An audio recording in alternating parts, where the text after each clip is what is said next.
So today is a very special day. I am so excited to be here with Liz Almeida, who is the Chief Human Resource Officer of Panasonic North America. Liz, thank you so much for taking time out of your busy schedule. Thank you so much for inviting me. I'm so excited to have this conversation with you. And I mean, selfishly, I'm really looking forward to this because we're in such an interesting time right now. Now we're in, as of the recording, mid-April 2025, and there's just a lot going on. And so we are going to have a very real but also practical conversation about culture transformation, and the importance of culture during this time. But before we jump into that, I thought I would ask a little bit about what inspired you to ascend to, some of the highest ranks of your role. And, was there a person or a situation that inspired you earlier in your career? Oh goodness, that's a great question. I actually did not intend to have a career in HR. It was quite by accident. I fully expected to be a mechanical engineer, work for NASA, and live in Cocoa Beach. Somehow I ended it up in HR in Newark, New Jersey, and nowhere near a beach. So it was an interesting journey. I had amazing mentors. I was an inroads intern at Prudential, and I actually started in their QA department in IT. And had a horrible first semester at school. I failed. I got a 1.8. College of Engineering politely asked me to reconsider my life choices. I was devastated as the child of a single parent, first generation in this country. I didn't have a lot of resources or guidance on how to navigate that. And I was so fortunate to have the Inroads organization and my mentor at Prudential, Charlie Smith, who was the chief legal officer, really support me through that, really ask some tough questions, and really challenge me to think assumptions that I had about what my life should be or could be, and explore areas that may have been outside of my comfort zone and lean into it with curiosity. And it was such a rude awakening at such an early age and so humbling. But I think that set the path for me to just be open to explore things and be comfortable with being uncomfortable. Mhm. I love that so much because sometimes we have this preconceived notion of where you go to school and what grade, like the trajectory of everything. And so I also love that the idea of being curious when life kind of serves us up something that may not taste so good. And it's really up to us. And also too, having someone formidable in your life to be shoulder to shoulder with you and challenge you to think a different way. For sure. And it was when I look back, I don't know that I recognize in the moment how many mentors really stepped in, even though there wasn't a formal mentoring relationship. But when I look back on my career and my life in general, there were so many people that were so willing to lend their experience or lend a shoulder for me to lean on and kind of get through that moment. And so I think mentorship and sponsorship is so incredibly important. And we as leaders have an obligation to pay that forward, right? So I talk a lot about that with my team. I just asked a member of my team who's early in his career to reverse mentor me and help me understand and challenge my thinking because I'm rooted in the experiences I've had over 20 years. So sometimes I have blind spots as a result of that, and I need someone to just push me to look in a different direction. And I'm hoping that that engagement with this gentleman on my team will help me to do that. Yeah, I love that so much. And also having the vulnerability to do that, but also to the message that sends to your team is that you matter and I value you. And I think that's a really important message to send as well. And so, when it comes to your trajectory, was very often it's not a straight shot from A to B. I mean, it sounds like there was some zigzags along the way. What what kind of allowed you to ascend to where you are today? And were there any, what was the mindset if you ever had any, missteps or sidesteps or roadblocks? What was the mindset that allowed you to keep going? Um, Great question. And you're right. It's not, career pathing is not a linear path. I don't remember where I heard it, but I did hear someone describe it as a jungle gym, and it feels a little bit like that. Mhm. My experience for myself, and I don't recommend it for everyone, is I've leaned into things that really just intellectually stimulate me and I'm naturally curious about. That hasn't always worked in sort of my favor because I've had to take steps sideways in my career or steps back in order to learn something new. And I've been okay with that. I've never measured my worth based on my title, and I've never looked for that as the next opportunity. But for some, I understand that's incredibly important. I've looked for the types of opportunities that allow me to continue to grow and continue to expand my toolkit of knowledge and experiences and how I can add value and impact to the organization. In terms of how I got to this seat, it was kind of a curious experience. I was at a company before Panasonic, and I was quite happy doing very different HR related work, but more in the M&A space. And a very good friend of mine was working at Panasonic, and she said, I really think you should have a conversation with our CHRO at that time. I think the two of you have a lot of things in common, both in being first generation in this country, or she's an immigrant, I'm first generation. English was not necessarily my first language, and your value system. And so we started a conversation. It was about a 6-month discussion before an offer was extended to join the company. And I had to think long and hard about what is my next career move. I was learning new things, but what drew me was the opportunity to work with people that had similar value systems, an organization that was deeply rooted in its culture and really created opportunities for people to continue to grow and develop. And so in getting to this seat over the life, I think for many of us during the pandemic, we had to stretch and grow in new ways, right? And we had to take on new opportunities. That allowed me to get exposure in other parts of the organization across our businesses. And so I was able to, in 5 years, be able to just build on the portfolio of responsibilities. And then this opportunity came 2 years ago, and I was not expecting it, but I was looking forward to taking on a new challenge. I didn't quite realize what this seat entailed. I thought I knew, and then you get in the seat and you realize it's not quite what I thought it was going to be, but that's okay. It's still fun. We're figuring some things out, and I have an opportunity to make some great impact. So let me focus on where I can do that. Does that make sense?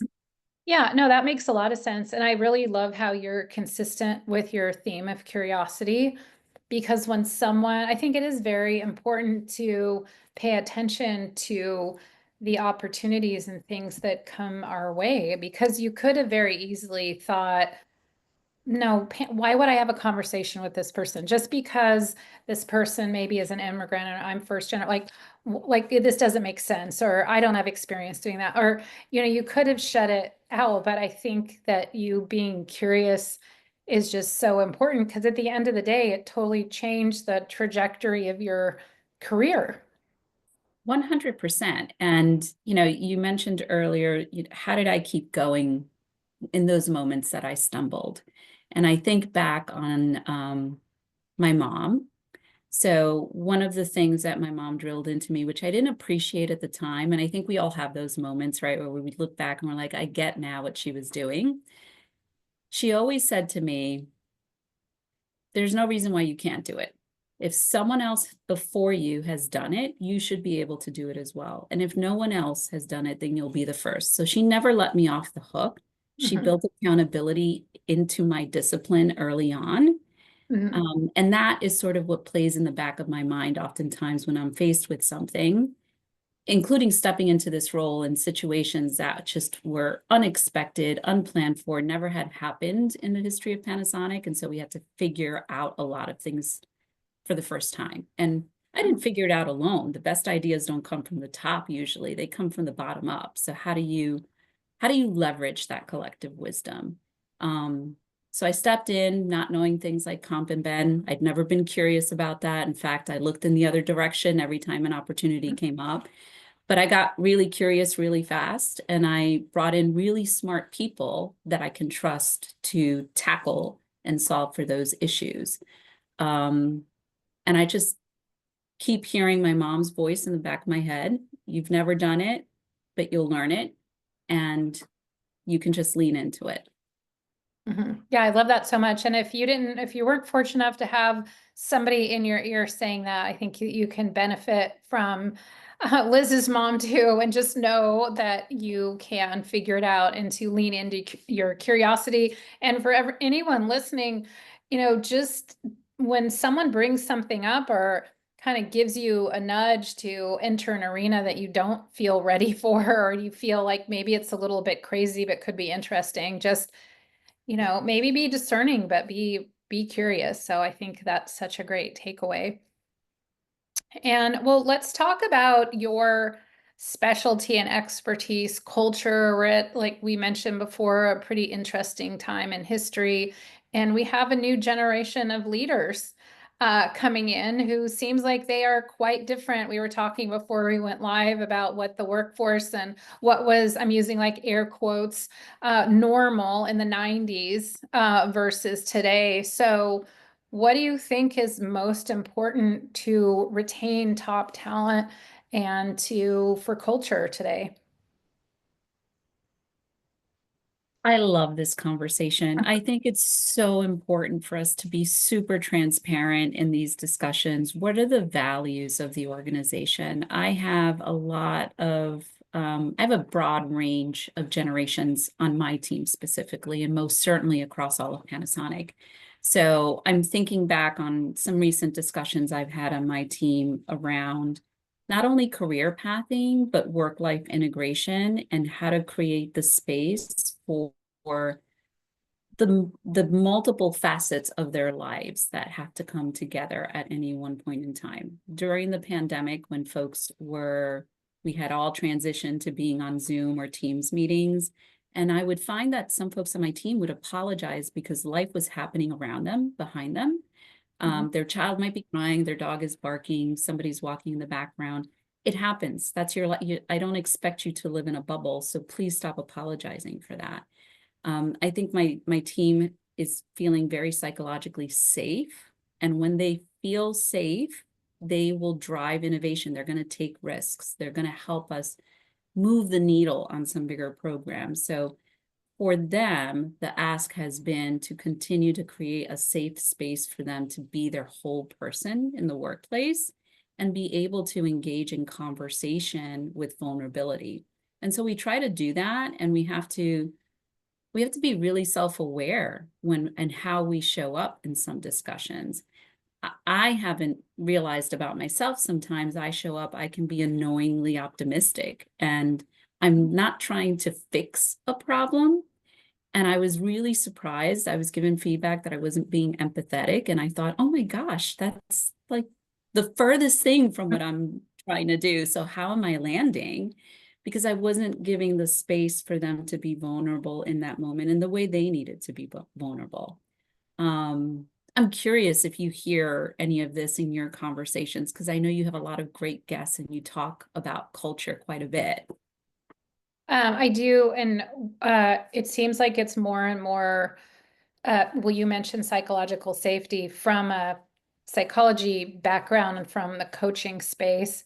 It is very important that people feel safe to speak up and feel safe to innovate, because a lot of times the best ideas are crazy ideas, or what were at one time thought crazy. I mean, if you even think back to things that are now quite normal. I mean, even, going way back before people, airplanes, imagine if, I'm like, okay, there's going to be this metal tube, it's going to weigh a few tons and we're just going to put it up, or even as far as like an iPhone, or have a mini computer that you can carry around with you. A lot of times these ideas are very crazy, and there needs to be psychological safety. So I love that brought that up. And I do hear that a lot, as the culture is one of authenticity.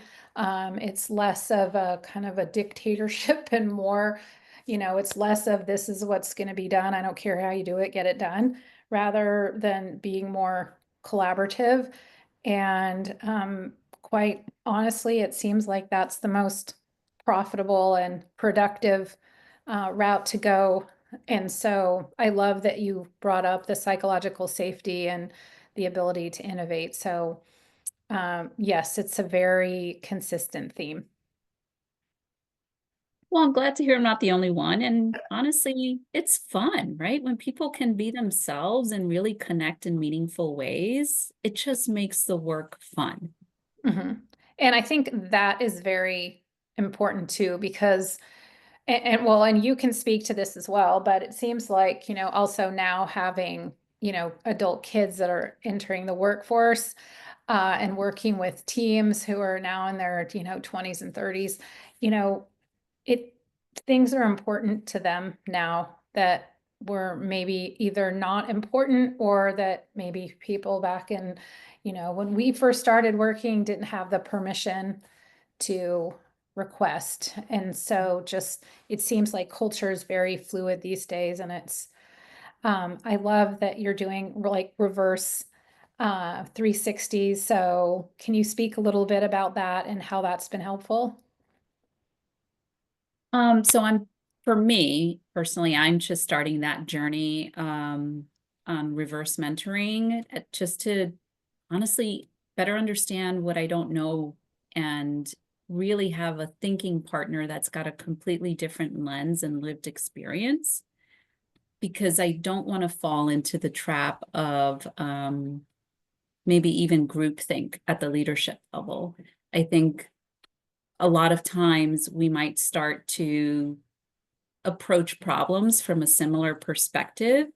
And I happen to have a CHRO Unplugged session. I do these quarterly with my team, and we just chat about general topics. They can bring their questions. Nothing is no holds barred on the questions that they bring into the conversation. And I was really, a year ago, really reticent to engage in AI. I kind of dismissed it. I'm like, it's the next Siri. What's the big deal? Like it's Mhm. Alexa, it's Google. Mhm. I really didn't understand it. And I barely listen to my GPS, and I usually get it wrong anyway. So Mhm. this individual on my team, we were talking about AI in this unplugged session, and he talked about how he was leveraging it. I said, "Oh, that's interesting. I didn't know you could do that."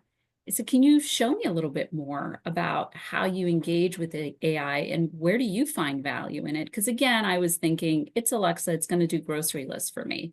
Big Mhm. deal. Mhm. And he really, I was able to be vulnerable with him and explain to him why I kind of dismissed it and why I was so resistant to learning it.